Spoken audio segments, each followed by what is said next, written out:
کئی بار جب ہم کچھ کام کرتے ہیں یا پھر کہیں جاتے ہیں تو ایسا لگتا ہے کہ ہم نے یہ کام کیا ہے یا پھر ایسا واقعہ پہلے بھی ہوا ہے. اسے لوگ دیجاوو بھی کہتے ہیں. اسلام میں اس کی کیا حقیقت ہے؟ مطلب کہیں جاتے ہیں تو آپ کو لگتا ہے ایسا میں پہلے ہوا، ایسا میں یہاں آیا، ایسا میں نے کیا.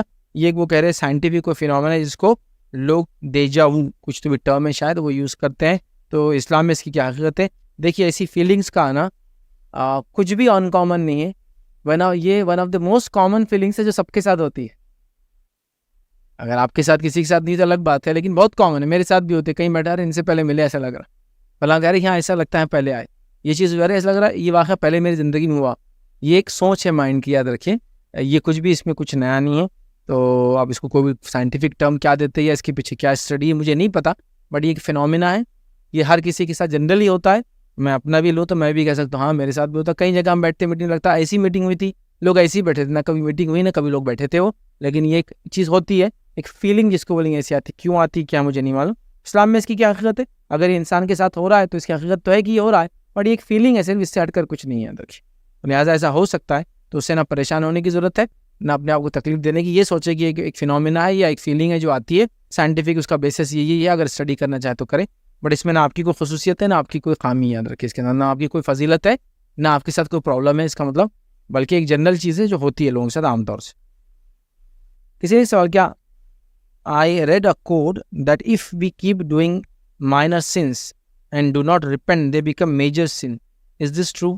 کسی نے کہا کہ میں نے ایسی کچھ باتیں سن رکھی ہیں، احوال جس کے اندر اگر آپ چھوٹے چھوٹے گناہ کرتے رہیں گے اور توبہ نہیں کریں گے تو پھر بڑے گناہ ہو جاتے ہیں. ایسا تو نہیں، لیکن کئی اقوال موجود ہے جس کا معنی یہ ہے کہ اگر چھوٹے چھوٹے گناہ انسان کرتے رہیں گا اور توبہ نہیں کریں گا تو بڑے گناہوں کی طرف جانا اس کے لیے آسان ہو جاتا. یا پھر ایسی بھی کچھ اقوال ہے جیسا کہ چھوٹے چھوٹے گناہ کی مثال ایسی ہے کہ آپ چنگاریاں جو ہے کنٹینیوسلی سوکھی لکڑی میں پھینکتے جا رہے ہیں، چھوٹی چھوٹی چنگاریاں، لیکن جب وہ کئی چنگاریاں جائیں گی تو وہ ایک آگ بن جاتی ہے.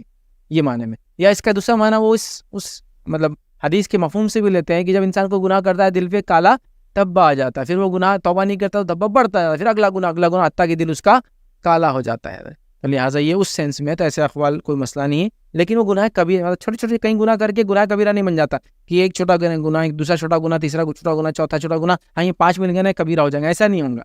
لیکن یہ کہا جاتا ہے جب چھوٹے چھوٹے گناہ کر کے آپ توبہ نہیں کرتے اور اس کو روٹین سمجھتے ہیں تو بڑے گناہوں کی طرف جانا آسان ہو جاتا. تو ایسے اقوال اس سینس میں تو موجود ہے، یا ایسے معنی موجود ہے بہت جگہ کہ ایک چنگاری آپ پھینک کریں، چھوٹی چنگاری تو ہے، پھر چنگاری پھینک، چھوٹی چنگاری تو ہے، لیکن اگر وہ جمع ہوتے جائیں گے تو ایک بڑی آگ بن جائیں گی تھوڑے دن میں. لہٰذا ایسے اقوال تو موجود ہے، لیکن ایسی کوئی حدیث یا ایسا کوئی قرآنی ٹیکسٹ نہیں ہے کہ چھوٹے چھوٹے گناہ کریں گے تو کبیرہ گناہ ہو جائیں گا. چھوٹے گناہ چھوٹے ہی رہیں گے، صغائر اور کبائر کبائر ہی رہیں گے.